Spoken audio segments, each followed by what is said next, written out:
Good evening. Today at about 4 o'clock, we were conducting some surveillance in about the 2900 block of Justina Road, where officers eventually got involved into an officer-involved shooting. I'm going to let Chief Parker give you the details of the incident. Chief. Thank you, sir.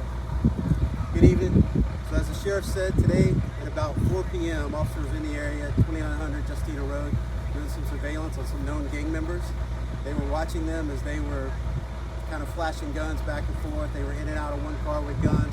They were doing multiple drug transactions. So they put a plan together to go up and make contact with the three individuals. As they approached, two of the three complied. The third one took off running with his gun.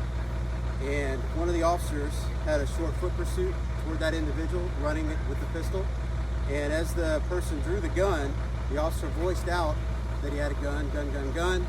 He engaged the suspect, shot 4 times. The suspect did go to the ground. He dropped the gun. The officer continued to give him commands while he was there on the ground.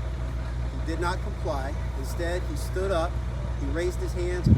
We're assuming just to show that they were empty at that point. They're obviously empty. The officer continued to foot pursuit at that point. He jumped a wall. So the officer put out to the other officers in the area that he ran southbound. A couple officers did find him, and they took him into custody without further incident shortly on the next road over, it sounds like. It's my understanding. He was shot. They started rendering aid to him, requested rescue. They continued providing aid until rescue responded and took him to a local hospital. He did not survive his injuries. We have not made next of kin notifications. I won't be releasing his information. What I will tell you is he is a 39-year-old black male. That's all we're going to release at this time until next of kin is done.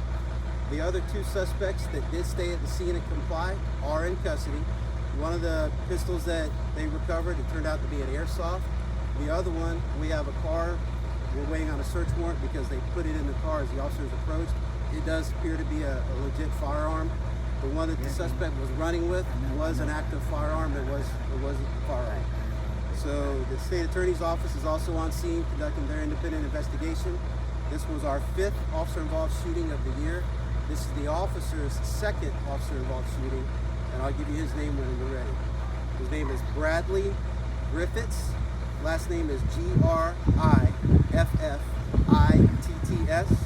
ID number 80684, and he's been with JSO for 6 years. And with that, we can take any questions. All right, thank you.